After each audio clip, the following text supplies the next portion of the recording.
La escena que acabamos de ver está tomada de la película Troya de Wolfgang Petersen y nos narra un episodio muy conocido de la Ilíada que ha sido considerado siempre emblemático para explicar en qué consiste la ética.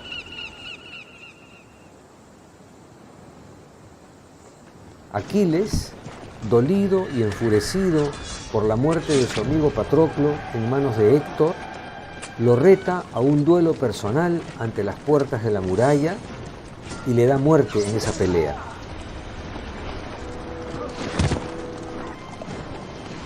Sediento aún de venganza, ata su cadáver a un carro y lo arrastra repetidas veces alrededor de la ciudad amurallada en presencia de sus conciudadanos y sus familiares, y se lleva consigo luego el cadáver con la intención de entregarlo a los perros.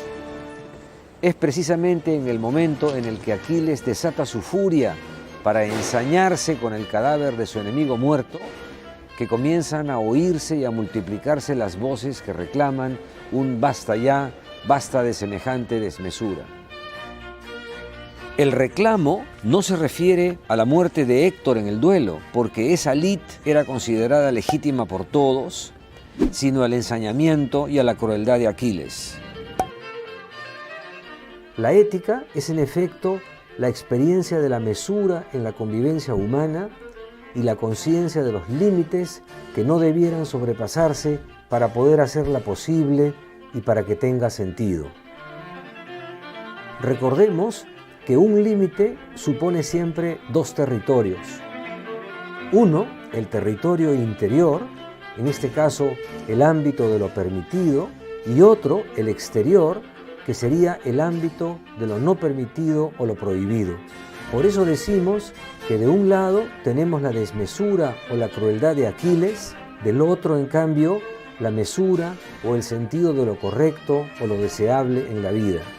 Naturalmente, no siempre se ha trazado el límite en el mismo lugar, ni la conciencia de lo permisible ha sido la misma a lo largo de la historia. Es posible constatar, más bien, que se ha ido produciendo una evolución de nuestra conciencia moral a lo largo del tiempo y que la caracterización de esta conciencia no está exenta de controversias. Una forma de explicar esta evolución moral es preguntarnos por la diferencia entre lo que llamamos una fatalidad y lo que llamamos una injusticia. Si un hecho es una fatalidad, nadie es responsable, por ejemplo, de un terremoto. Pero si un hecho es una injusticia, entonces sí hay alguien responsable y ya estamos en el terreno de la ética. En algún momento de la historia, la esclavitud fue considerada una fatalidad. Hoy, en cambio, es considerada un crimen contra la humanidad, es decir, una injusticia. Resulta que a lo largo de la historia se ha ido desplazando la frontera entre la injusticia y la fatalidad. Hemos ilustrado la experiencia de la ética poniendo como ejemplo un episodio de la Ilíada, pero es claro que podríamos poner ejemplos que no son o no sean más cercanos. Pensemos por su gravedad en la dolorosa experiencia del conflicto armado que vivió el Perú, en el que se produjo una flagrante transgresión de los límites de la convivencia social y del respeto a la vida humana. Las imágenes desgarradoras que nos ha transmitido el informe final de la Comisión de la Verdad y Reconciliación nos señalan los límites de la convivencia que nunca debiéramos haber permitido sobrepasar. También ellas nos muestran, pues, cuál es el origen de la experiencia humana a la que nos referimos con la palabra ética. A esta situación se refiere el filósofo español Carlos Tibó cuando define la cuestión central de la ética como el rechazo del daño, es decir, como la reacción de indignación y de protesta ante el maltrato del otro producido por obra humana. Vincula por eso esa cuestión con el trabajo de las comisiones de la verdad de las últimas décadas y ve sintetizada su hipótesis en el famoso título de la Comisión Argentina, Nunca más. Nunca más deberíamos aceptar semejante nivel de irresponsabilidad y de violencia.